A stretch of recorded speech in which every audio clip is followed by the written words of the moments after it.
আসো আসো, না না, পরে দাও পরে দাও। আজকে আমি সত্যি অনেক খুশি। ধরো, গল্পের শুরুটা হয় সালিমা বিল্ডার্সের সেই আলো ঝলমলে কনফারেন্স রুমে, যেখানে একটু আগেই রাতুল এসে মেঘলার গলায় পরম আদরে একটি মূল্যবান সোনার নেকলেস পরিয়ে দিয়েছে। রাতুল ভাবছে মেঘলা এখন সম্পূর্ণ তার হাতের মুঠোয়। সালিমা বিল্ডার্সের 1000 কোটি টাকার প্রজেক্ট এখন রাতুলের নামে হওয়া স্রেফ সময়ের ব্যাপার। রাতুলের মুখে এক পিলতে বিজয়ের হাসি, চোখে অহংকারের ঝিলিক। ঠিক এই মুহূর্তেই মেঘলার মুখের অভিব্যক্তি বদলে যায়।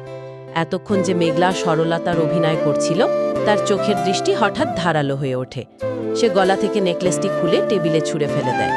মেঘলা ঠান্ডা গলায় রাতুলকে জানিয়ে দেয় যে গহনাটি তার গলায় যতখানি মানিয়েছিল, সালিমা বিল্ডার্সের প্রজেক্টে ইনভেস্ট করা রাতুলের সমস্ত টাকাও ঠিক ততখানি সুন্দরভাবে আটকে গেছে। রাতুল কিছু বুঝে ওঠার আগেই রুমে প্রবেশ করেন মেঘলার বিশ্বস্ত ম্যানেজার আঙ্কেল। তিনি আইনি কাগজপত্র টেবিলের উপর রেখে ঘোষণা করেন যে সালিমা বিল্ডার্সের যে চলমান প্রজেক্টে রাতুল তার জীবনের সমস্ত মূলধন খাটিয়েছিল, সেই প্রজেক্টের সত্ত্ব এখন আইনিভাবে বাতিল করা হয়েছে। কোম্পানি আইন অনুযায়ী রাতুলের সমস্ত টাকা এখন বাজেয়াপ্ত। রাতুল এখন সম্পূর্ণ দেউলিয়া। রাতুল চিৎকার করে উঠলে মেঘলা টেবিলে চাপড় দিয়ে তার আসল রূপ প্রকাশ করে। সে রাতুলকে জানিয়ে দেয় 50,000 টাকা দিয়ে গুন্ডা ভাড়া করে তাকে অপহরণ করা এবং অনিকের নামে মিথ্যা মামলা দেওয়ার সব সত্য সে জেনে গেছে। মেঘলা তার দেওয়া পূর্বের কথা অনুযায়ী রাতুলকে এক নিমেষে পথের ফকির বানিয়ে দেয় এবং সিকিউরিটি ডেকে তাকে ঘাড় ধাক্কা দিয়ে অফিস থেকে বের করে দেয়। যাওয়ার সময় রাতুল প্রতিশোধের হুমকি দিতে দিতে বেরিয়ে যায়। দৃশ্যপট এবার বদলে যায় অনিকের ঘরের ভেতর। অনিক জানালার পাশে দাঁড়িয়ে গভীর চিন্তায় মগ্ন। তার চোখে মুখে কোনো হেরে যাওয়া মানুষের দীনতা বা হতাশা নেই, বরং এক অদ্ভুত শান্ত ও ধূর্ত চাউনি। এমন সময় তার বন্ধু সাব্বির হন্তদন্ত হয়ে ঘরে ঢুকে। সাব্বির অত্যন্ত উত্তেজিত হয়ে অনিককে জানায় যে মেঘলা আজ রাতুলকে জ্যান্ত কবর দিয়ে দিয়েছে এবং তাকে এক নিমেষে রাস্তার ফকির বানিয়ে ছেড়েছে। সাব্বির অবাক হয়ে অনিককে জিজ্ঞেস করে মেঘলা যে এত বড় কোটিপতির মেয়ে তা অনিক আগে থেকে জানতো কিনা এবং আসলেই সে সম্পত্তির লোভে মেঘলাকে বিয়ে করেছিল কিনা। অনিক ধীরে ধীরে সাব্বিরের দিকে ঘোরে এবং তার মুখে ফুটে ওঠে এক রহস্যময় হাসি। সে সাব্বিরকে পাল্টা প্রশ্ন করে সাব্বির নিজেও সত্যি সত্যি বিশ্বাস করে কিনা যে অনিক সালিমা বিল্ডার্সের সম্পত্তির লোভী কিংবা আনিস চৌধুরীর নোটিশ এসে রাস্তায় বসে গেছে। ঠিক এই মুহূর্তে গল্পের সবচেয়ে বড় এবং গা শিউরে ওঠা মোড় দিয়ে আসে।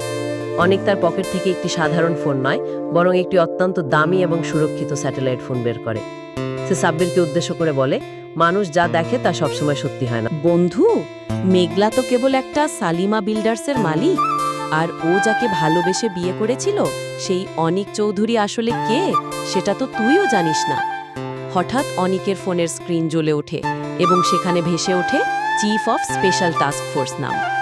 অনিক ফোনটা কানে নিয়ে অত্যন্ত কঠোর ও গম্ভীর কথায় কথা বলা শুরু করে।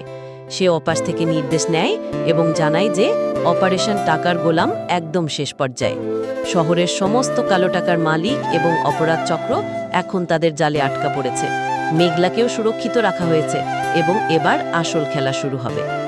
বাইরে তখন একটি হেলিকপ্টারের ডানা ঝাপটানোর তীব্র শব্দ শোনা যায়। সাব্বির স্তম্ভিত হয়ে তাকিয়ে থাকে তার বন্ধুর দিকে, যে আসলে কোনো সাধারণ ব্যবসায়ী বা কাজের ছেলে নয়, বরং এক বিরাট গোপন মিশনের প্রধান কর্মকর্তা। মেঘলা কি জানতে পারবে অনিকের এই আসল এবং ভয়ঙ্কর ক্ষমতাশালী পরিচয়? অনিক কি পারবে মেঘলাকে চারপাশের এই অপরাধ জগৎ থেকে রক্ষা করতে? জানতে হলে চোখ রাখুন আগামী পর্বে। বন্ধুরা, আজকের ভিডিওটি আপনাদের কেমন লাগলো তা অবশ্যই কমেন্ট করে জানাবেন। যদি ভালো লেগে থাকে তাহলে একটি লাইক দিন এবং বন্ধুদের সাথে শেয়ার করতে ভুলবেন না। আর এই নাটকের পরবর্তী পর্বের আপডেট সবার আগে পেতে চ্যানেলটি এখনই সাবস্ক্রাইব করে পাশে থাকা বেল আইকনটি বাজিয়ে রাখুন। ধন্যবাদ।